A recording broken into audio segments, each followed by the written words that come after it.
Jai Mohanji. My name is Lakshmi, and I'm reading chapter 26 of Sai Satcharitra today.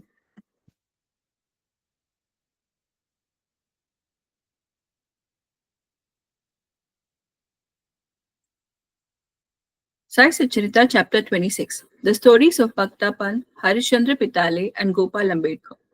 Preliminary. All the things we see in the universe are nothing but Maya's games, the creative power of the Lord. These things do not really exist. What really exists is a real absolute. Just as we mistake a rope for a garland or a stick for serpent in the darkness, we always see things as they outwardly appear and not as what underlies all those visible things. It is only Sadguru who opens the eyes of our understanding and enables us to see things in their true light and not as they appear. Let us therefore worship Sadguru and pray to him to give us true vision, which is God vision. Inner worship. Hemat Pant has given us a novel form of worship. Let us, he says, use warm water in the form of tears of joy to wash the Sadguru's feet. Let us besmear his body with the sandal paste of pure love. Let us cover his body with the cloth of true faith. Let us offer 8 lotuses in the form of 8 sattvic emotions and fruit in the form of our concentrator's mind. And let us apply to his head the buka, which is a black powder, in the form of devotion, and tie the waistband of bhakti and place our head on his feet. After decorating the Sadguru with jewelry in this way, let us offer our all to him and wave the fan of devotion to ward off other heat. After such blissful worship, let us pray thus: introvert our mind, turn it inward, help us discriminate between the unreal and the real, and attain non attachment for all worldly things, and thus enable us to attain self realization. We surrender ourselves, body and soul, which is body consciousness and ego, to you. Make our eyes yours so that we shall never feel pleasure and pain. Control our body and mind as you wish. Let our mind attain peace at your feet. Let us now turn to stories of this chapter. Bhaktapat. Once it so happened that a devotee named Pant, a disciple of another Sadguru, had the good fortune of visiting Shirdi. He had no desire to go to Shirdi, but the man proposes one way and God disposes another way. He was traveling in a train where he met many friends bound to Shirdi. They all asked him to accompany them, and he could not refuse. They alighted at Bombay while Pant got down at Bihar. There he asked his Sadguru for permission to go to Shirdi, and after arranging the expenses, left with his friends for Shirdi. They all reached the place in the morning and went to the masjid about 11 a.m. Upon seeing the concourse of devotees assembled for Baba's worship, they all were pleased. But son suddenly had a fit and fainted. They were all frightened, but they tried their best to bring him to senses. With Baba's grace and with pitchers of water poured over his head, he regained his consciousness and sat up straight as if he had just been awakened from deep sleep. The omniscient Baba, knowing that he was a disciple of another Guru, assured him fearlessness and confirmed his faith in his own Guru by addressing him as follows: come what may, stick to your bolster, support your Guru, and always remain steady and in union with him. Pant at once knew the significance of this remark, and he was thus reminded of his Sadguru. He never forgot Baba's kindness in this regard. Harishchandra Pitale. There was a gentleman named Harishchandra Pitale who lived in Bombay. He had a son who suffered from epilepsy. He tried to many allopathic and Ayurvedic doctors but was unable to cure his son's epilepsy. There remained only one remedy, resorting to the saints. It has been stated in chapter 15 that Das Ganu, by his inimitable and splendid kirtans, praises of the Lord, spread Sai Baba's fame in Bombay Presidency. Mr. Pitale heard some of these kirtans in 1910 and learned from him and from others that Baba, by his touch and mere glance, cured many incurable diseases. Then a desire arose in his mind to see Sai Baba. After making the necessary preparations, which included presents and fruit baskets for Baba, Mr. Pitale came to Shirdi with his wife and children. He went to the masjid with them and prostrated before Baba and placed his sixth son at Baba's feet. As soon as the child was placed before Baba, the child immediately rolled eyes and fell down senseless. His mouth began to foam and his whole body began to perspire profusely, and it seemed as if he breathed himself out. Seeing this, the parents became very nervous. The boy used to get such fits very often, but this fit seemed to last much longer.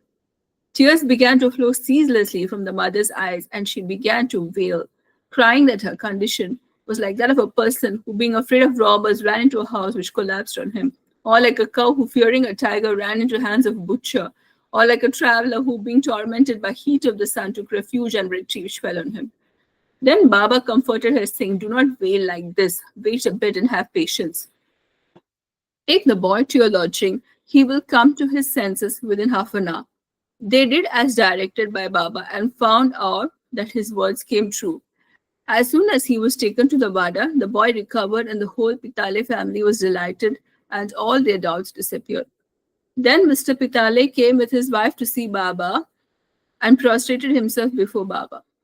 He very humbly and respectfully sat shampooing Baba's legs, mentally thanking Baba for his help. Baba then smilingly said, "Aren't all your thoughts, doubts, and apprehensions calm now? The Lord will protect those who have faith and patience." Mr. Pitale was a very rich and well-to-do gentleman. He distributed sweets on a large scale and gave Baba excellent fruit and pan. Mrs. Pitale was a very simple, loving, and faithful lady. She used to sit near the post staring at Baba with tears of joy flowing from her eyes.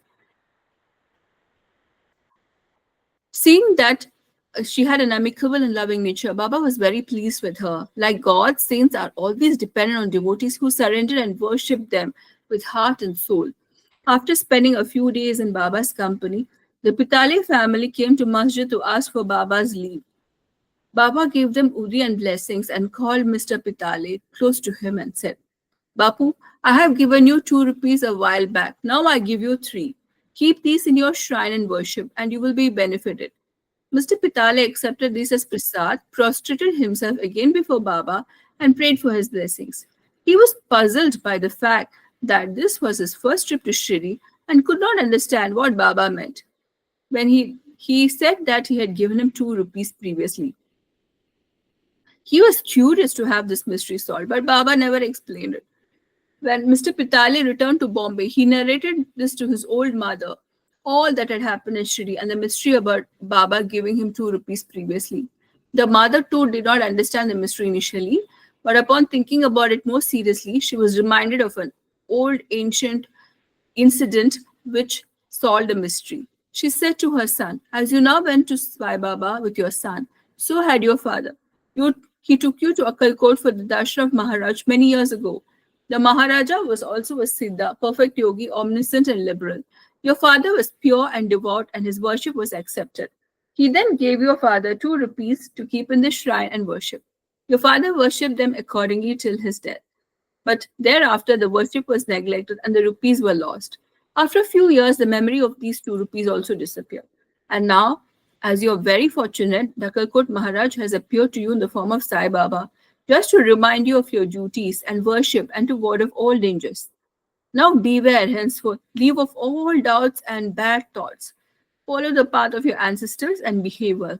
Go on worshipping the family gods and the rupees and take pride in the blessings of saints. Sai Samat has kindly revived the spirit of bhakti in you. Cultivate it to your benefit." Hearing this mother's remark, Mr. Pitale was very delighted. He was convinced about Baba's all pervasiveness and significance of his darshan. From that time on, he became very careful about his behavior. Mr. Ambedkar, Mr. Gopal Narayan Ambedkar of Pune was Baba's devotee. He worked for 10 years in Akbari department in Thana, where he had to retire. He tried to get another job but did not succeed. He was overtaken by calamities and his condition grew from bad to worse. He endured 7 years in this condition, visiting Shirdi every year and placing his grievances before Baba. In 1916, the situation got so worse to a point that he decided to commit suicide in Shirdi. So he came there with his wife and had been living there for 2 months. One night, while sitting in a bullock cart in front of Dishaswara, he decided to end his life by throwing himself to a nearby well. He proposed to do one thing, but Baba had other plans for him. Just a few paces from this place, there was a hotel whose proprietor was named Mr. Sagun.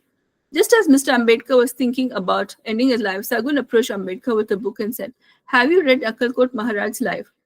Ambedkar took the book from Sagun and began to read it. Casually, as we say, or providentially, he came across a story which was this to effect. During the lifetime of Akkalkot Maharaj, a certain devotee suffered very much from an incurable disease. When he no longer could endure the agony and pain, he became desperate and to end miseries. Threw himself to a well one night. Immediately, the Maharaj appeared and took him out with his own hands, advised him, "You must enjoy the fruit, good or bad, of your past actions.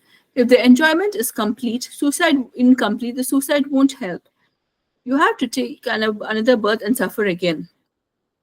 So instead of killing yourself, why not suffer for some time, exhaust the store of fruit of your past deeds, and be done with all?" Upon reading this appropriate and timely story, Ambedkar was very surprised and moved. He had he not got Baba's hint to the story, he would have been no more. On seeing Baba's all pervasiveness and benevolence, his faith in Baba was confirmed, and he became a staunch devotee. His father was a devotee for Kalkut Maharaj, and Sai Baba wanted him to walk in his father's footsteps and continue his devotion to him. Then he got Sai Baba's blessings, and his prospects began to improve. He studied astrology and gained proficiency in it, and thereby improved his lot. He was able to earn sufficient money and passed his later life in ease and comfort. Woe to Sri Sai, peace be to all. Thank you, J. Mohanji. Have a good day.